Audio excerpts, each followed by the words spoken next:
All right, let's talk about it. Making friends. It can feel like one of the absolute hardest things in the world, right? Especially if you're at a new school or you just feel like you haven't really found your people yet. So in this explainer, we're going to break down some super practical, real-world advice on how to actually build those connections. And where's all this info coming from? Well, it comes from a really personal place, an essay written by someone who is going through this exact challenge.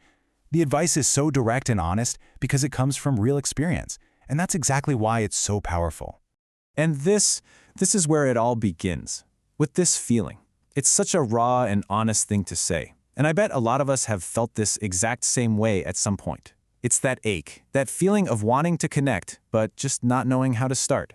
Seriously, have you? Because if the answer is yes, you are not alone. It is completely normal. Feeling lonely, even when you're surrounded by people, is just part of being human.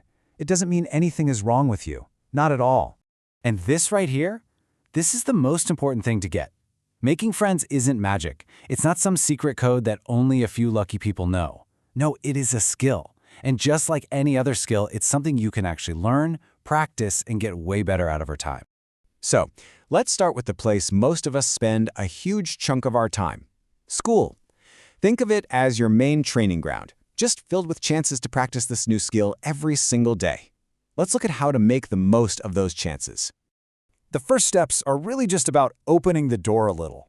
Being approachable. That's all about your vibe, your body language. Uncross your arms. Maybe try a small smile. Joining a club, that's a shortcut. It puts you right in a room with people who already like what you like. And those last two, they're about taking one small, brave step. It's way less scary to approach just one person than a whole group. Okay, so the door is open, but what do you actually say? The best part about these examples is how simple they are. You don't need some perfect, hilarious opening line. All you need is a tiny reason to start talking. The secret is to just comment on something you both share. The class you're in, the confusing homework, even the backpack sitting right there. So you start a conversation. Awesome. Now how do you keep it from just fizzling out? Well, these are your tools.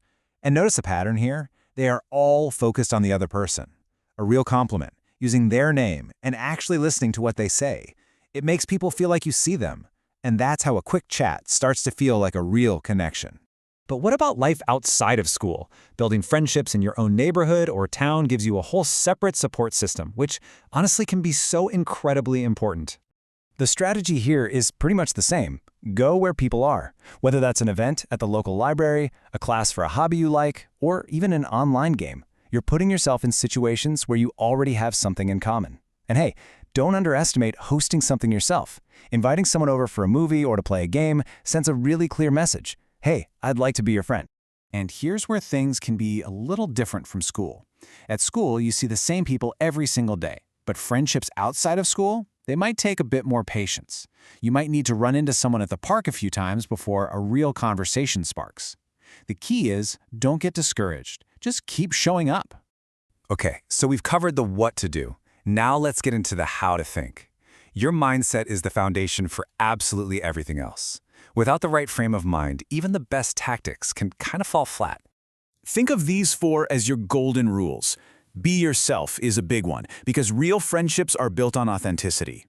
Be persistent is what gets you through the awkward moments. Not giving up if one chat doesn't go perfectly.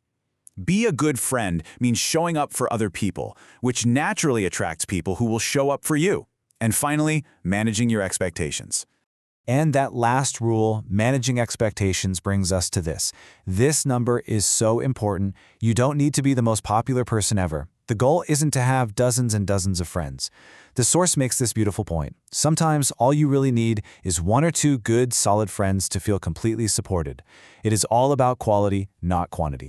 So we've gone over the strategies for school, for home, and the mindset you need to make it all work. So what's left? Well, it's time to actually do it. If you only take away one single thing from all this, let it be this. This whole process is just a series of small, manageable, and sometimes kind of scary steps. It's not about some big, dramatic gesture. It's about having the courage to say, is this seat taken? That's it. And that's what it all comes down to, really. The theory's over, and now it's all about practice. So just think about it for a second. What is one tiny thing from everything we've talked about that you could try? Maybe just making eye contact and smiling at one person. That one small step, that's how everything begins.